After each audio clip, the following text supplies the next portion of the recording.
사고 2달 만에 배우 김민규 씨 사진인 것 같은데 이게 어떤 사건이죠? 네, 지난 5월 4일에 방송인 김민규 씨의 반려견 2마리로부터 공격을 당했던 80대 할머니가 결국 숨지는 사건이 발생했습니다. 예. 할머니는 당시에 경기도 광주시에서 나무를 캐다가 김민규 씨의 반려견 2마리로부터 물려서 치료를 받아왔는데요. 김 씨가 키우던 반려견들은 벨지안 쉽도그라는 대형 견이었습니다. 네. 이 반려견들은 집 마당에 있었는데 고라니를 보고 담장을 뛰어넘어갔다가 만난 할머니를 공격했다 이렇게 알려져 있습니다.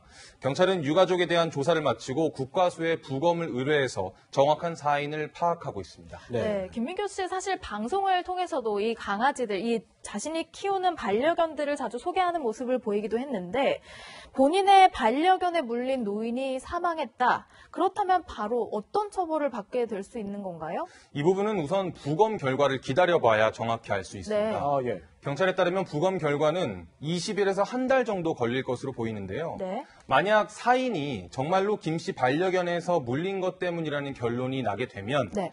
동물보호법상 관리 소홀 혐의와 형법상 과실치사 혐의를 적용할 수 있는 그런 가능성이 있는데요. 예. 만약 동물보호법상 반려견 관리 소홀 혐의가 있다면 3년 이하의 징역 또는 3천만 원 이하의 벌금에 해당하는 처벌이 있을 수 있고요. 예.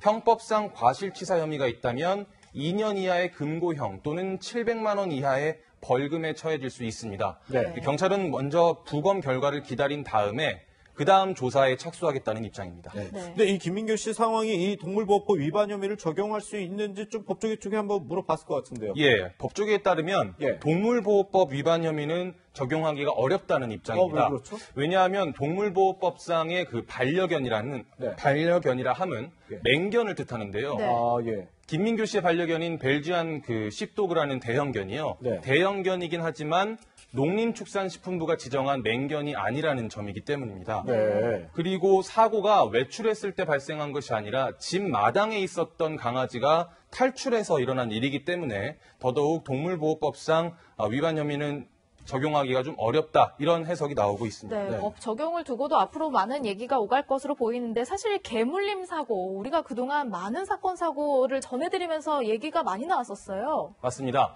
지난해 소방청에 따르면요. 예. 2016년부터 2018년까지 3년간 119 구급대가 개물림 사고로 병원에 이송한 환자 수는 2016년 2,111명, 네. 2017년 2,404명, 2018년 2,368명으로 총 7,000명에 육박합니다. 네. 하루 평균 6번의 개물림 사고가 발생한 셈인데요. 예. 최근 3년 기준 개물림 사고 환자 현황을 보면 40, 50대가 가장 많았고요.